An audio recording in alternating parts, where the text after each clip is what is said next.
Bismillahirrahmanirrahim. Assalamualaikum warahmatullahi wabarakatuh. Alhamdulillah wassalatu wassalamu ala Rasulillah wa ala alihi wa sahbihi wa man walah wa ba'd. Teman-teman sekalian, semoga Allah Subhanahu wa taala senantiasa memberikan kesehatan kepada kita dan merahmati setiap aktivitas yang kita lakukan. Saudara-saudariku sebangsa setanah air, saat ini kondisi global, citra dan potretnya tertuju ke Eropa Timur, khususnya terkait dengan konflik yang terjadi antara Rusia dan Ukraina.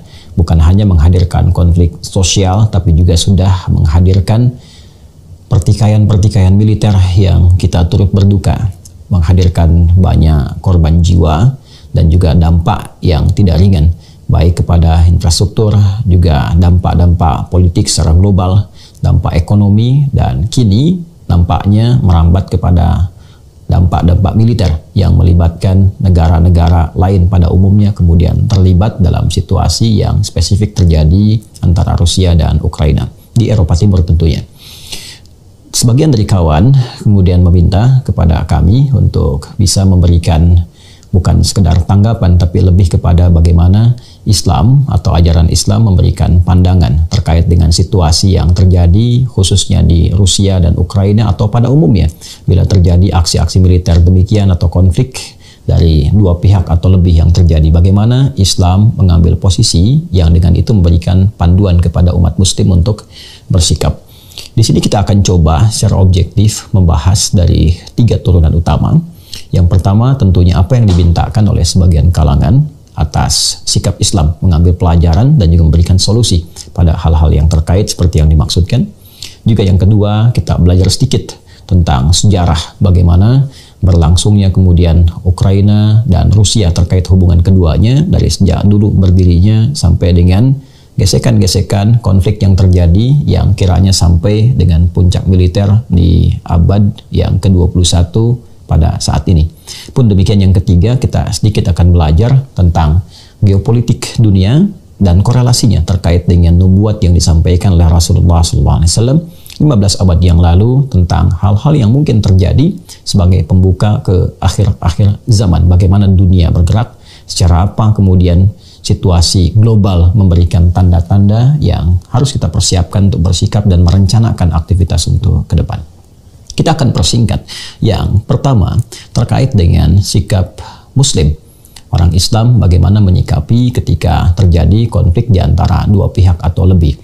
Maka Islam mengajarkan kepada kita dengan sangat jelas, tegas pada setiap insan beriman, jika ada dua pihak atau lebih dalam suasana bertikai, bersengketa, maka orang Islam sejatinya mesti menjadi penengah, pemberi solusi yang tidak memprovokasi satu atau dua pihak untuk mengambil keuntungan yang sifatnya dengan keuntungan yang didapatkan itu justru menghancurkan satu dua pihak yang tengah bertikai. Hendaklah dia datang menawarkan satu solusi yang menyenangkan bagi keduanya, yang mendamaikan bagi keduanya, seperti Rasulullah SAW pernah mencontohkan dalam peristiwa peletakan Hajar Aswad itu setelah direnovasinya Ka'bah. Bagaimana beliau mendamaikan potensi konflik yang mungkin terjadi di suku-suku Arab pada masa itu. Pun demikian ketika Nabi SAW datang ke Yathrib yang kelak menjadi Al-Madinah Al-Munawwarah. Sudah ada dua pihak yang 6 abad berlangsung konflik di antara keduanya yang sangat tajam, yang bahkan berpotensi menghilangkan satu atau bahkan lebih nyawa di antara dua suku ini, yaitu Aus dan Khazraj. Apa yang terjadi? Nabi datang kemudian ke Yathrib. Hal pertama yang dilakukan selain membangun masjid adalah mempersaudarakan Aus dan Khazraj. Hilang konflik selama 6 abad itu. Dipersaudarakan Muhajirin dengan Ansar, sehingga menutup celah-celah persoalan-persoalan yang memungkinkan terjadinya konflik sosial. Disinilah kemudian ayat-ayat Al-Quran turun memberikan panduan kepada insan beriman. Wa in ta'ifatani minal mu'minina qatatalu fa aslihu. Jika ada dua bagian, dua kelompok dari insan beriman atau bahkan manusia pada umumnya bertikai, bersengketa, ada persoalan tertentu, maka sifat orang Islam datang dengan islah, memberi solusi yang menenangkan, yang mencerahkan, yang setidaknya memberikan kepada dua pihak atau lebih ini segala hal yang bermanfaat untuk keduanya dan berpotensi dengan kesepakatan yang dibangun, konsensus yang ada, menghentikan berbagai jenis pertikaian, dan menghadirkan perdamaian. Itulah kenapa disebut dengan Islam. Dan hasil dari Islam disebut dengan salam. Agamanya disebut dengan Islam, orangnya muslim, tunduk patuh pada ketentuan Allah. Ketentuannya disebut dengan silmi. Ya ayyuhalladzina amanu dukhulu fis silmi kafah. Di antara silmi itu punya arti damai, tenang, tentram, bahagia, selamat. Itulah hasil yang disebut dengan salam. Wassalamun alaihi yawma wulida wa yawma yamutu wa yawma yub'atsu hayya. Jadi dimanapun orang Islam berada, senantiasa menghadirkan solusi. Islam itu solusi. Islam itu damai. Islam itu menenangkan. Islam itu mencerahkan. Islam itu berkemajuan. Di saat yang sama, mari kita belajar bagaimana ketika orang-orang Islam di awal masa kerasulan Nabi Muhammad SAW menebarkan risalah dakwah, ketika disakiti, ketika diperangi, apa respon Al-Quran yang diturunkan kepada Nabi Muhammad SAW sebagai pedoman untuk umat Islam kala itu? Indah sekali. Ayat-ayat yang ditampilkan seperti di Quran surah ke-41, surah Fussilat, di ayat ke-34 itu, Allah memberikan gambaran. Tidak seharusnya sikap yang jelek harus dibalas dengan yang jelek lagi. Wala tastawil hasanatu wala sayyi'ah. Dan tidaklah sama yang baik dengan yang buruk itu. Idfa billati hiya ahsan. Ayo coba respon. Berikan reaksi yang positif kepada perlakuan-perlakuan negatif. Jawab dengan kebaikan. Jawab dengan ketenangan. Jawab dengan kedamaian. Jawab dengan kelembutan. Fa idzal ladzi bainaka wa bainahu adawatun ka'annahu waliyyun hamim. Maka boleh jadi yang keras jika dihadapi dengan kelembutan, ketenangan, kebaikan, mungkin kekerasan itu akan melunak, jadi lembut, dan terjadi hubungan kekerabatan yang sangat setia. Bahkan lebih dari itu, Allah Subhanahu wa taala langsung menegaskan kepada Rasulullah sallallahu alaihi wasallam dalam Al-Qur'an surah ketiga Ali Imran ayat 159. Allah berfirman, "Fabima rahmatin minallahi linta lahum walau kunta faddan ghalidhal qalbi lanfaddu min hawlik." Sungguh Muhammad sallallahu alaihi wasallam, dengan rahmat Allah Subhanahu wa taala, engkau bersikap lemah lembut dalam merespon segala sifat-sifat negatif, kekerasan-kekerasan yang ditujukan kepadamu dan kepada umatmu. Bilapun engkau merespon itu semua dengan keras lagi, dengan respon yang menyakiti lagi, tentu mereka akan berpaling darimu dan boleh jadi meninggalkan ajaran-ajaran Islam yang engkau bawa. Maka maafkanlah mereka, fa'fu anhum. Maafkan mereka, luaskan hatimu, dan mungkin dengan kelapangan hati itu, dengan keluasan jiwa itu, boleh jadi hidayah yang diharapkan bisa menghunjam ke dalam jiwa insan-insan yang dimaksudkan itu. Bila pun ada pertanyaan, bagaimana Ustadz dengan syariat jihad? Teman-teman, jangan keliru. Jihad itu bukan menyerang. Jihad itu bukan menginvasi. Jihad itu bukan sengaja untuk menyakiti. Jihad itu bukan sengaja untuk menganeksasi dan makna-makna yang terkait dengannya. Syariat jihad itu Allah turunkan untuk memberikan perlindungan bagi umat Islam yang memang keadaannya pada saat itu terdesak mesti membela diri. Setelah sebelumnya bersabar, setelah sebelumnya melapangkan hati, namun datang kekuatan-kekuatan militer yang datang menginvasi, datang menyerang, bukan sekedar berpotensi untuk menyakiti, tapi bisa menghilangkan jiwa, mengganggu kedaulatan, mengganggu keamanan. Bahkan setelah Nabi berada di Madinah pun, ada serangan yang datang ke Madinah. Serangan dengan skala militer yang cukup tinggi dan bersifat menghancurkan, dan juga bisa mengancam kedaulatan yang telah terjadi dari konsensus Piagam Madinah yang telah disepakati oleh masyarakat pada saat itu. Maka turunlah kemudian Quran surah ke-22, surah Al-Hajj, di ayat yang ke-39 itu. Perhatikan redaksinya. Udzina lilladzina yuqataluna bi annahum zulimu wa innallaha ala nasrihim laqadir. Udzina lilladzina yuqataluna bi annahum zulimu. Diizinkan mulai sejak ini kepada orang-orang yang diperangi itu, yang diinvasi itu, yang dituju untuk disakiti itu, ya, dan mereka dizalimi. Bi annahum zulimu, karena mereka dizalimi, disakiti, terancam, kedaulatannya terancam, jiwanya terancam, fisiknya terancam, negerinya terancam. Ya dalam keadaan terancam itu diizinkan kata Allah untuk membela diri, dan itu normal terjadi. Jadi syariat jihad yang diturunkan adalah syariat yang oleh Allah Subhanahu wa taala ditujukan pertama untuk membela diri. Ketika terancam, silahkan membela. Yang kedua, menjaga kedaulatan. Ketika kedaulatan terancam, silahkan hadir untuk mempertahankan. Yang ketiga, ini yang paling menarik, dan ini adalah fitrah bawaan dalam berkehidupan. Ya, apa itu? Umumnya, seseorang ingin mendapatkan kedamaian, ketentraman, kebaikan, dan membela diri untuk melahirkan kedamaian, ketentraman, kebaikan, sehingga tidak terjadi potensi-potensi untuk menyakiti lagi karena memiliki izzah, memiliki kekuatan, dan orang dengan kekuatan itu akan sungkan, akan segan untuk menyakiti atau melakukan tindakan-tindakan yang bisa merusak. Itu normal dalam berkehidupan.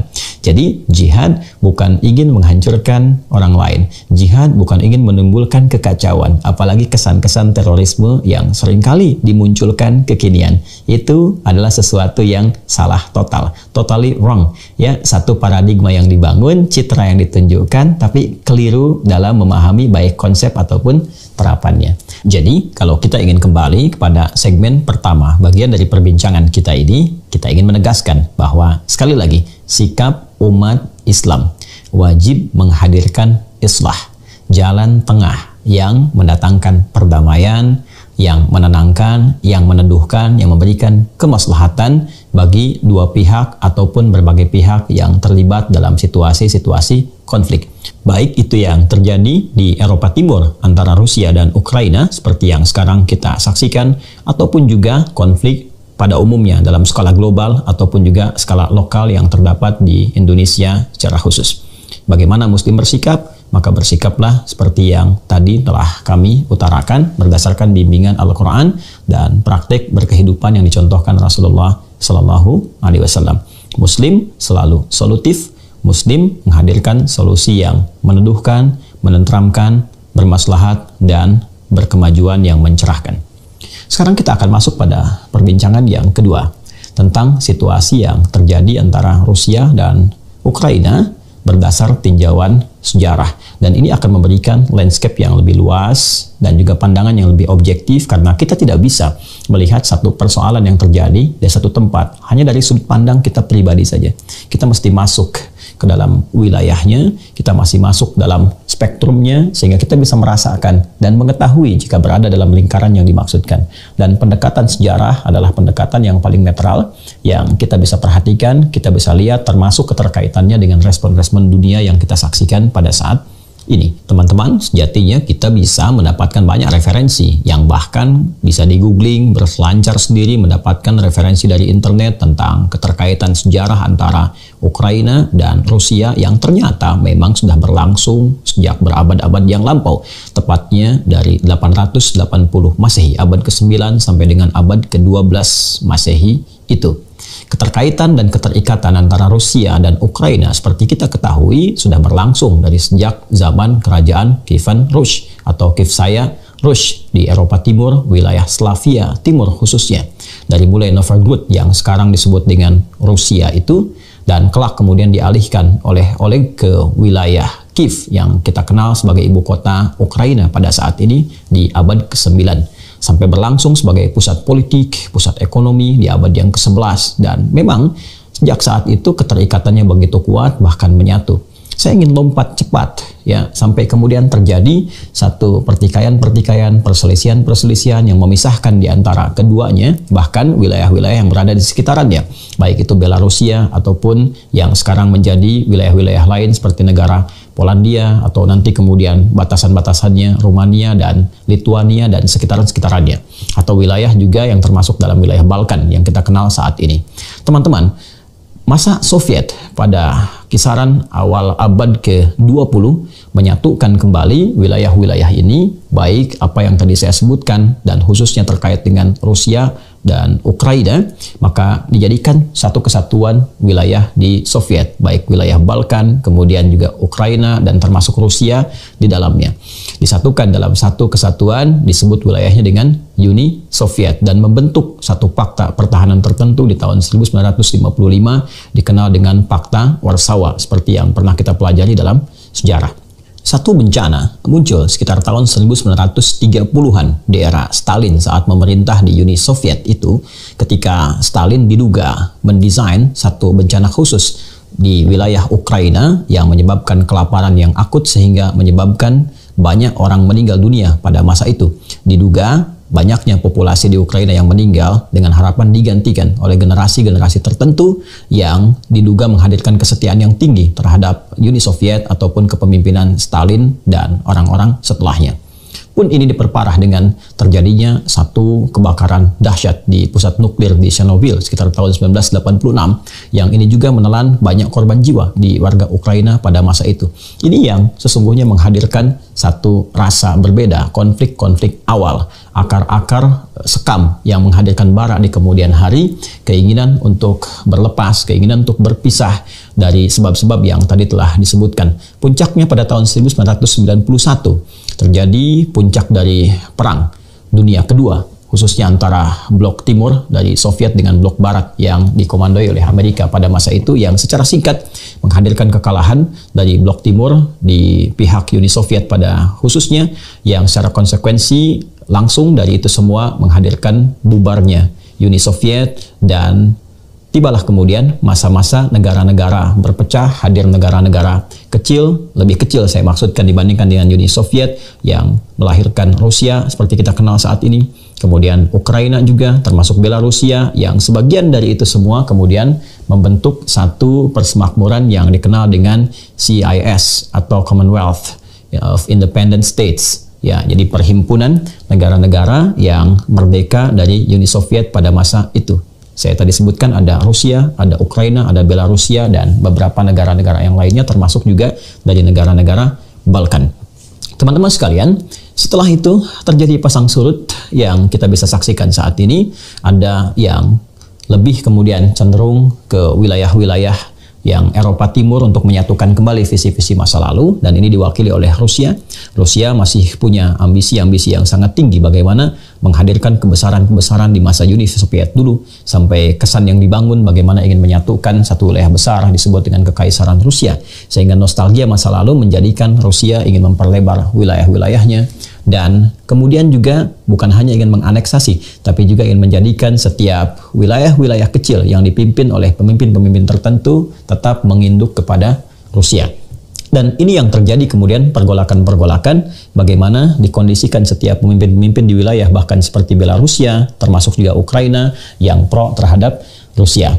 Dalam masa perkembangannya, kemudian Rusia yang kelak dipimpin sampai dengan sekarang oleh Vladimir Putin yang mantan dari anggota KGB itu, kemudian berusaha membenahi, menata kembali negara Rusia sehingga menghadirkan banyak kekuatan-kekuatan di berbagai bidang, baik itu stabilitas di bidang ekonomi, termasuk juga di militer, bahkan sekarang menjadi negara terkuat nomor 3 di dunia dari segi angkatan militernya. Dan tentunya menghadirkan ini semua nostalgia-nostalgia masa lalu, di mana Rusia menginginkan kembali berjaya seperti Soviet di masa lalu yang memiliki wilayah yang cukup luas dan berharap membangun kekaisaran yang cukup luas dengan wilayah-wilayah yang pernah dicakup oleh Soviet pada umumnya di masa lalu. Keinginan ini yang menjadikan kemudian Rusia berusaha untuk menjadikan wilayah-wilayah kecil itu ya yang di sekitaran di Eropa Timur bisa dianeksasi kembali atau setidaknya dibiarkan untuk memimpin wilayah-wilayah kecil di bawah pengaruh Rusia. Maka dijadikanlah kemudian pemimpin-pemimpin seperti di Ukraina, di Belarusia, pro kepada Rusia, pro kepada blok timur, dalam hal ini wilayah yang pernah menyatu dengan Soviet di masa lalu. Maka kita lihat misalnya di Ukraina sendiri sampai tahun 2014 dipimpin oleh presiden bernama Viktor Yanukovych yang sejatinya pro terhadap Rusia. Namun nahasnya di tahun 2014 itu terjadi demonstrasi besar yang diduga oleh Rusia diprovokasi oleh Barat sehingga menggulingkan kepemimpinan Viktor Yanukovych. Ini yang kemudian mengakibatkan kemarahan dari Vladimir Putin yang pada saat itu memutuskan untuk menganeksasi wilayah Crimea, yaitu di Ukraina bagian timur, yaitu Ukraina di bagian timur di masa-masa kekosongan sebelum terpilihnya presiden yang baru. Dan lebih daripada itu, Putin juga kemudian menjadikan separatis-separatis yang ada di wilayah Ukraina bagian timur yang memang sejatinya pro terhadap Rusia dan mereka populasinya cukup banyak, berbahasa Rusia juga, disupport terus untuk memberikan dukungan dan memerdekakan diri dari Ukraina, khususnya di wilayah Donbas itu yang spesifik terkait dengan Luhansk dan Donetsk. Sampai kemudian kepemimpinan diambil alih oleh mantan komedian yang kita kenal sekarang dengan Volodymyr Zelensky. Dan Volodymyr Zelensky kita ketahui seorang Yahudi yang pro terhadap blok barat di sini, yaitu Amerika dan sekutunya dalam hal ini di Eropa Barat yang juga teraliansi dalam Pakta Pertahanan Atlantik Utara atau yang dikenal dengan NATO. Maka sejak saat itu orientasi politik dari Ukraina di awal 2015 beralih dari yang tadinya pro Rusia sekarang menjadi pro ke Barat, dalam hal ini NATO dan Amerika. Tentu ini yang menjadikan kekhawatiran dari Putin dan Rusia pada umumnya, karena kita ketahui bahwa sampai saat ini masih terjadi kalau bisa dikatakan perang dingin baru yang berpotensi juga memicu satu konflik besar di masa yang akan datang. Wallahu a'lam seperti apa gambarannya, tapi kita bisa merasakan bagaimana perang dagang sudah terjadi, perang ekonomi saling sanksi sudah terjadi, sekarang terlihat mengarah kepada perang untuk menjatuhkan satelit dan sebagainya, dan ini pergerakan dunia yang kiranya di segmen yang ketiga kita akan coba tajamkan. Saya ingin katakan terjadi situasi yang sangat menarik. Nah, ini orang selalu mengatakan sejarah senantiasa berulang.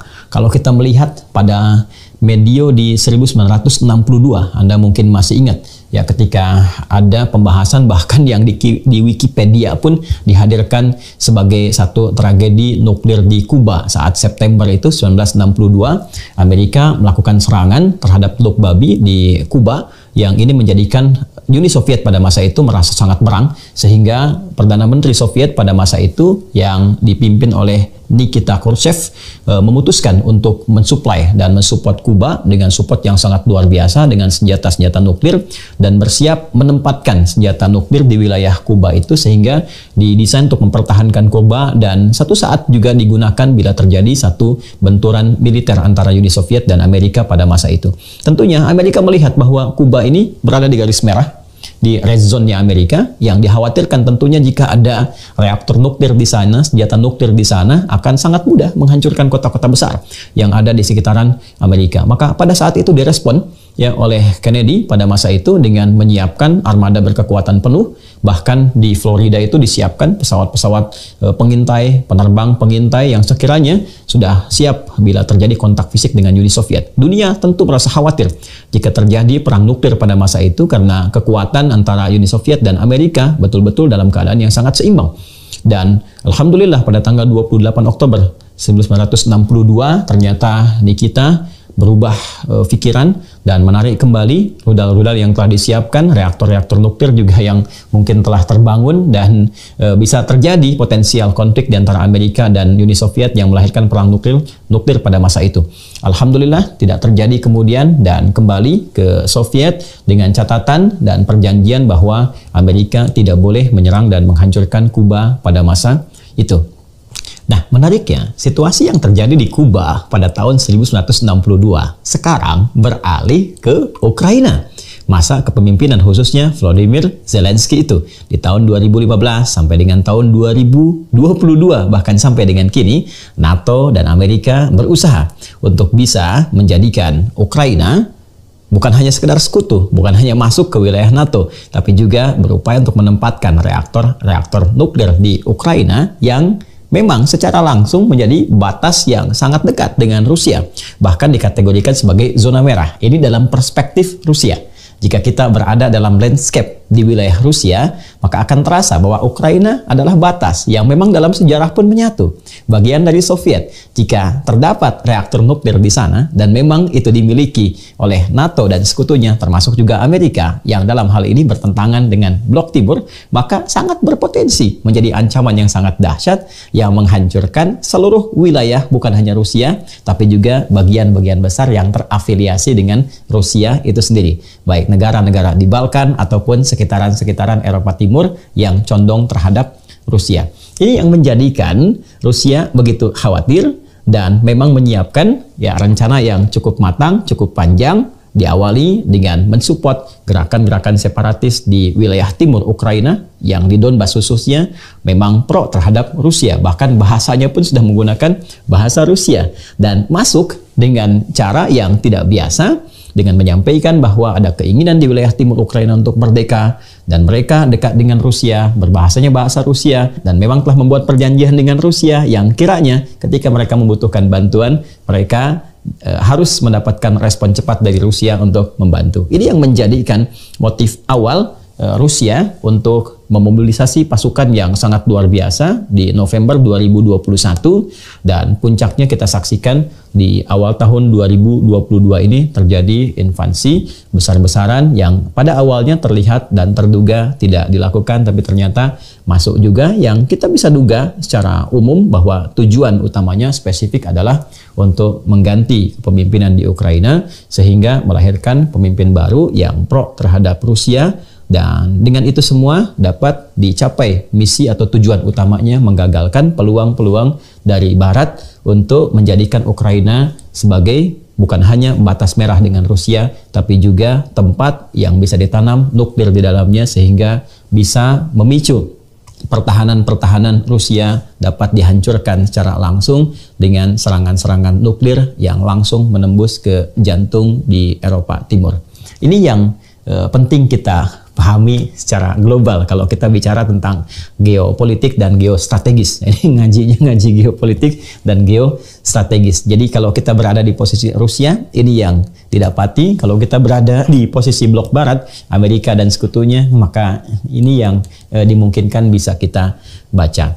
Apa hikmah pelajaran-pelajaran besar yang harus memang dibaca secara cermat oleh Indonesia? Saya kira seluruhnya, bukan hanya di bidang intelijen atau juga pemimpin-pemimpin negara ya di level-level baik itu politik ataupun juga di militer dan pemikir-pemikir pada umumnya sehingga bisa memberikan masukan-masukan yang positif bagaimana Indonesia bisa belajar dari situasi-situasi ini. Saya melihat kepada dua hal yang sangat penting. Yang pertama, penetrasi yang dilakukan oleh Rusia untuk menganeksasi baik itu Crimea, wilayah timur sampai kemudian sekarang bergerak ke pusat wilayah ibu kota di Kiev itu ya bukan sekedar mengambil alih tapi juga mematahkan berbagai bentuk langkah-langkah antisipatif yang kemungkinan bisa menyerang terhadap negara. Hal pertama yang penting untuk diwaspadai kita belajar adalah bagaimana cara Rusia melakukan penetrasi dengan mengondisikan wilayah timur untuk merdeka, mendukung gerakan separatis dan sebagainya. Nah, ini penting kita lihat, kita tarik ke dalam nuansa kehidupan berbangsa, bernegara di skala Indonesia. Bila ada gerakan-gerakan separatis, apalagi yang meminta dukungan-dukungan kepada luar, ya bahkan menghadirkan wacana-wacana, menghadirkan kesan-kesan negatif terhadap pemerintahan negara Indonesia, itu patut diberikan perhatian yang kuat, perhatian yang tinggi, ya supaya tidak terjadi di masa depan bahwa ada pengakuan dari dunia luar dan dengan pengakuan itu kemudian masuk pasukan-pasukan dari luar, ya masuk kemudian invasi dari luar untuk menganeksasi atau mengambil wilayahnya dan ini sangat berbahaya, sangat berbahaya.